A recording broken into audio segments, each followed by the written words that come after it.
This is Sleeping in Trees, the audiobook, Chapter 45, Old Trunk.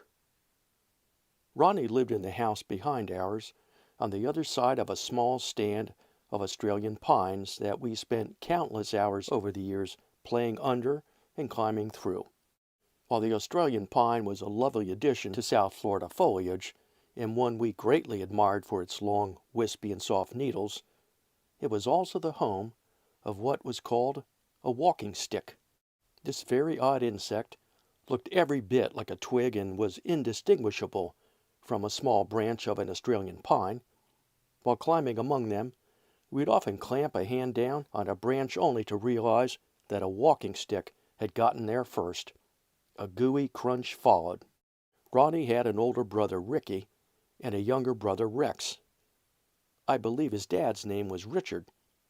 His house was a typical cinder-block beauty with a flat roof covered by white gravel, unremarkable except for a rather impressive, meandering garden walkway through a forest of cacti that lined their driveway. There were easily 20 varieties of the thorny demons planted in a most artistic formation among winding grass lanes bordered by low walls of coral rock. It was certainly a lovely feature, but given the gnarly and painful nature of the plantings, this is one area of the neighborhood we steered well clear of, especially in the dark of night. Ronnie's father, a professor, spent the day when not professing with his cherished silver Porsche. He was a Porsche fanatic, a Porscheophile, and was often spotted of a Saturday morning heading out on a rally with a group of other Porscheophiles, if he was spotted at all. The three boys, as was common in our neighborhood, were largely left to their own devices. One Saturday morning, my dad headed out through the garage on an errand and was startled when someone raced out and up through the pines out back. He caught a glimpse and knew he had spotted a young boy, but that was all. Not thinking much about a kid running out of a garage, this happened every day all over our neighborhood, Dad went about his business and the matter was soon forgotten. Not too long afterwards, he was heading out through the garage and again a boy sprinted out and up through the pines. This time he got a better look and thought it might have been Ronnie.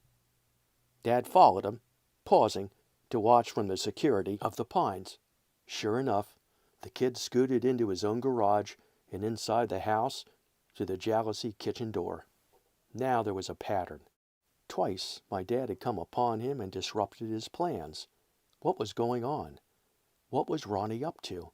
Dad told my brothers and me, and we were immediately on the case with radars set at high alert. What was he doing in our garage? We asked Ronnie. Not only was he not in our garage, he said, he was not running out of our garage, so it must have been some other kid in the neighborhood. We spent hours during the evenings in the following weeks puzzling over the mystery with Mom and Dad while we devoured our TV dinners.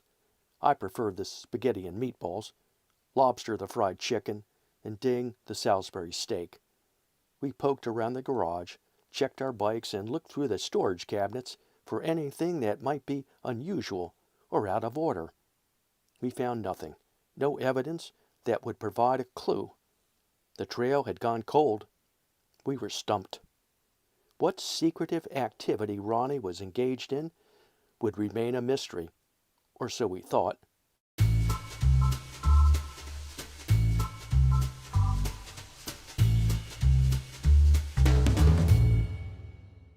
Like anyone who is up to no good, there is eventually a slip-up, that one tiny but fatal mistake that inevitably brings the whole affair crashing down.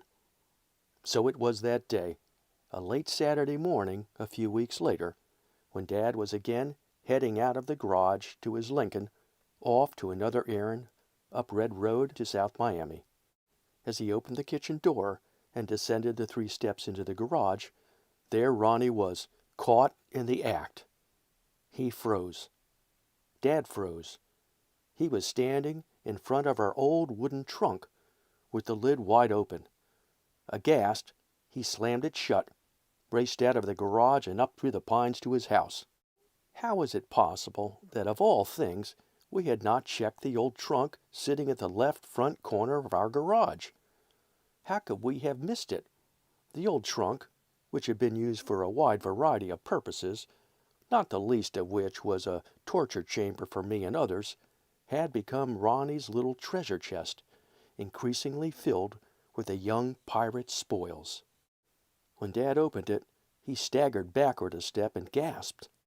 There within were most, if not all, of the things he had strangely misplaced over the past year, plus a lot more things lost by others. In our neighborhood, there was apparently a lot of misplacement going on.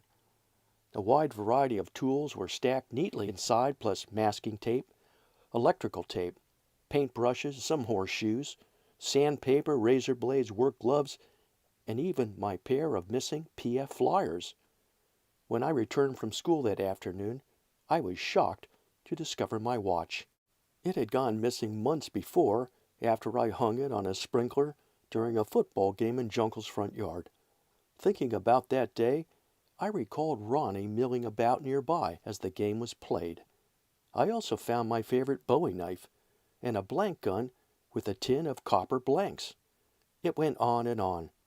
The possessions of my brothers and friends all over the neighborhood, plus all kinds of things we had never seen, were found in Ronnie's stash, stored securely and discreetly in our old wooden trunk inside our garage.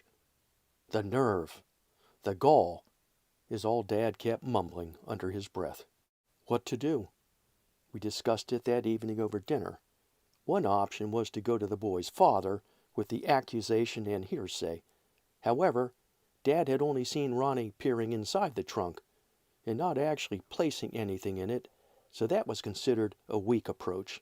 The kid could just deny everything, and where would we be then?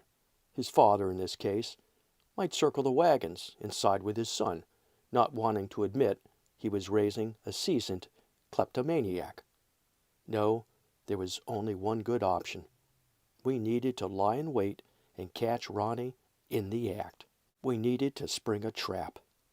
With over 50 items in the trunk, it was clear that little Ronnie was a prolific pilferer. Besides, he had been lifting items from all over the neighborhood. He was a scourge and needed to be apprehended, and my brothers and I relished this thought, punished to the maximum extent of the law.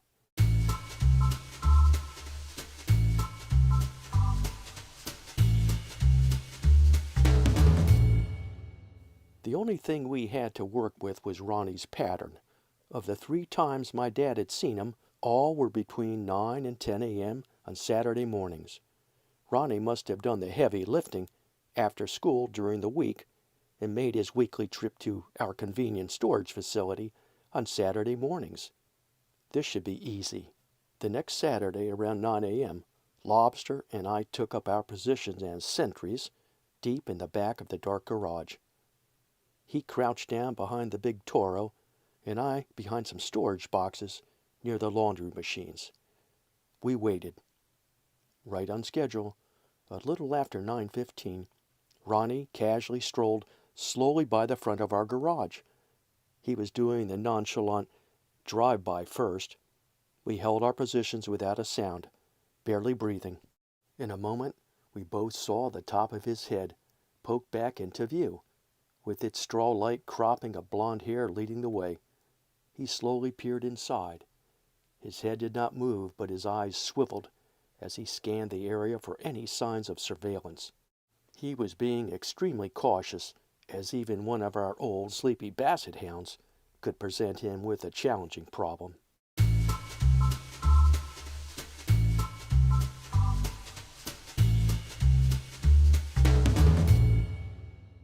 With the coast apparently clear, he made his move. Step by step, he crept inside the garage and moved the 3 feet to the old wooden trunk. Little did he know that Dad had also left the door to the kitchen ajar ever so slightly, and was at the very moment peering through the slit and had one good eye riveted on Ronnie. He also had the foresight to close the drapes to the patio behind him so no backlight would shine through. All contingencies were considered. We were in full stealth mode and virtually invisible. 2.5 sets of eyes were watching the sneaky pirate's every step. That day, he must have come across an unintended basketball and what looked like my favorite hand drill.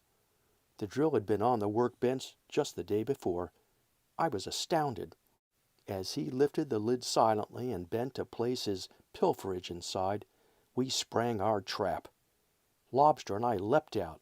My dad stepped boldly to the door. In unison, we shouted, "Freeze!" And with 2 young boys very swift of foot, and their stern-looking father backing them up, Ronnie realized he was nabbed. There was no way out.